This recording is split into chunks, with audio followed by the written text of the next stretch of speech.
चलना अनन्या, किसी को उल्लू बनाते हैं। क्या सुकन्या, तुझे तो हर टाइम मस्ती सूझती रहती है, घर चल। चल लेंगे ना, पर पहले किसी को बेवकूफ बनाते हैं। नहीं, बहुत हो गया, उल्टे पुल्टे काम तू करती है और डांट मुझे खानी पड़ती है। और सुन, वो कल पड़ोसन आंटी के साथ क्या किया तूने? क्यों, कुछ कह रही थी क्या? हाँ, मुझसे कह रही थी कि आजा तुझे सबक सिखाती हूँ। बता तूने क्या कहा उन्हें? अरे कुछ नहीं, वो मुझे बहुत खड़ूस लगती है तो मैं उनसे भिड़ गई, और जब उन्होंने मुझसे कहा कि वो मम्मी से शिकायत कर देंगी तो मैंने भी कह दिया कि हाँ मैं भी देख लूंगी, मेरा नाम अनन्या है, अनन्या। इतना कहकर अनन्या गुस्से में सुकन्या को मारने के लिए दौड़ी और सुकन्या अपने घर की तरफ भागने लगी। अनन्या और सुकन्या जुड़वा बहनें थीं, देखने में बिल्कुल एक जैसी। उनमें फर्क कर पाना बहुत ही मुश्किल था। कई बार तो उनके माता पिता भी उन्हें पहचानने में धोखा खा जाते थे और इस बात का सुकन्या बहुत फायदा उठाती थी। वो हमेशा कुछ भी शरारत करती तो डांट बेचारी अनन्या को खानी पड़ती। उस दिन भी घर देर से आने के लिए अनन्या को ही माँ से डांट खानी पड़ी। फिर शाम को, मिल गया सुकून तुझे? अरे यार, क्यों इतनी टेंशन लेती है? 1-2 साल बाद हमारी शादी हो जाएगी, फिर तू कहाँ और मैं कहाँ। सुकन्या धीरे धीरे और चालाक और कामचोर होती गई और अनन्या उतनी ही मेहनती और संस्कारी। मगर दोनों बहनों की किस्मत ने उन्हें एक दूसरे से दूर नहीं होने दिया। दोनों बहनों की शादी एक ही घर में हो गई। बड़े भाई की शादी सुकन्या से और छोटे की अनन्या से। अनन्या को घर का सारा काम आता था, खासकर वो खाना बहुत ही अच्छा बनाती थी, जबकि सुकन्या ने कभी कुछ नहीं सीखा। फिर एक दिन,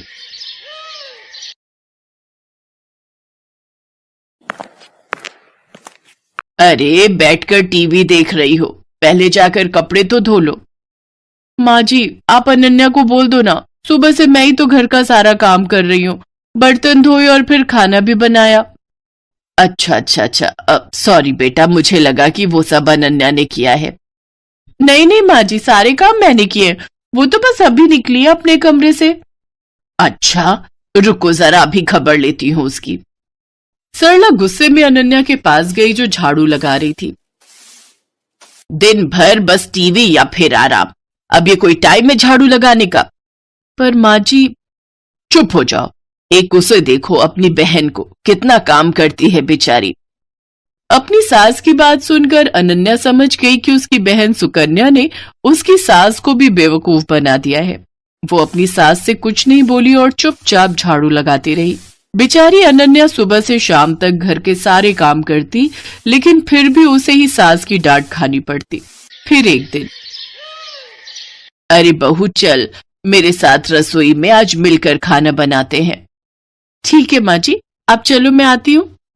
सरला रसोई की तरफ चली गई और सुकन्या सीधे अनन्या के कमरे में। अरे अनन्या, वो तुझे माँ जी बुला रही हैं खाना बनाने के लिए। अच्छा, बस अभी जाती हूँ। सुकन्या ने एक बार फिर अनन्या को बुद्धू बना दिया था और बेचारी अनन्या को पता ही नहीं था कि उसकी सास ने उसे नहीं बल्कि सुकन्या को बुलाए है। उधर रसोई में, आ गई, कहाँ रह गई थी? चलो एक काम करो, तुम आटा गूंथ दो, मैं सब्जी काट देती हूँ। ठीक है माँ जी। अनन्या ने बहुत जल्दी और बहुत अच्छा आटा गूंथा था, जिसे देखकर सरला बहुत खुश हुई।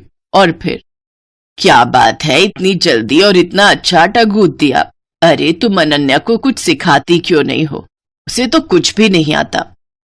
अनन्या समझ गई थी कि उसकी सास सरला उसे सुकन्या समझ रही थी और वो ये भी समझ गई थी कि रसोई के काम से बचने के लिए कामचोर सुकन्या ने उसे सरला के साथ भेज दिया। उसे सुकन्या पर बहुत गुस्सा आया, लेकिन वो कुछ बोली नहीं। ऐसे ही वक्त बीतता गया। सरला की नजर में घर का सारा काम सुकन्या करती थी, रसोई सुकन्या ही संभालती थी, जबकि अनन्या सिर्फ दिन भर टीवी देखती थी, जबकि सच इससे बिल्कुल उलट था। और फिर एक दिन, अरे बेटी सुकन्या। जी माँ जी, बताइए। उस दिन जो तुमने हलवा बनाया था ना, वो बादाम वाला, मेरा खाने का बहुत मन हो रहा है, मेरे लिए बना दो ना।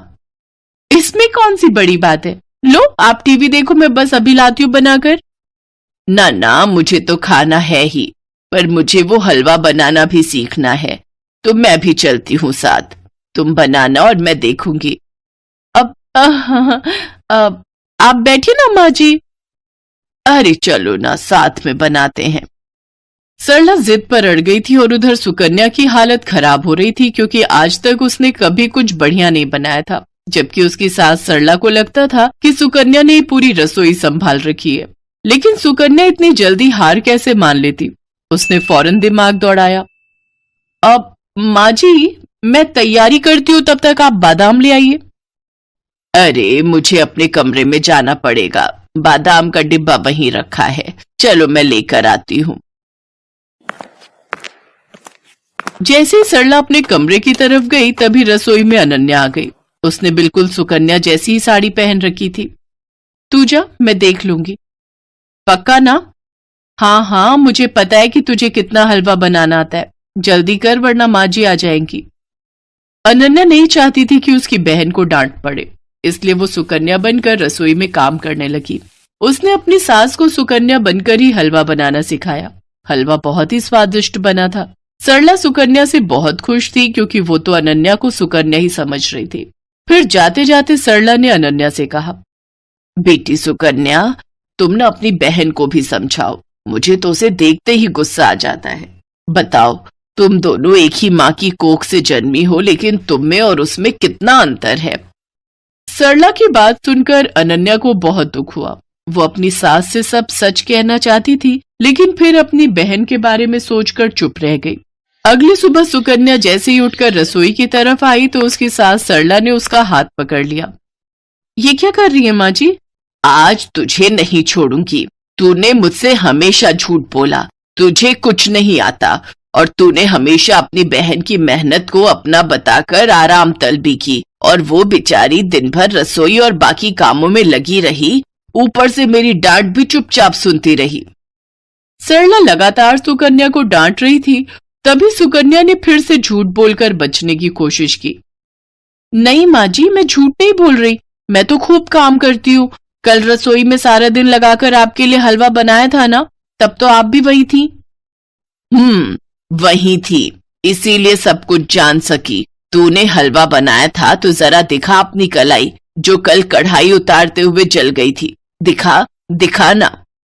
अब सुकन्या अपने हाथ पीछे किए बिल्कुल चुप खड़ी थी क्योंकि उसकी चोरी पकड़ी गई थी। इसके बाद सरला फौरन दूसरे कमरे में गई जहां अनन्या अपनी जली हुई कलाई के साथ खड़ी थी।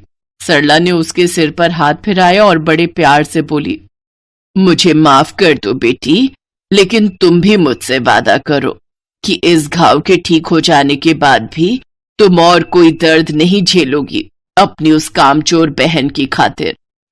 इस वीडियो को लाइक करें, हमारे चैनल को सब्सक्राइब करें, बेल आइकन जरूर प्रेस करें हमारी न्यू वीडियो सबसे पहले देखने के लिए।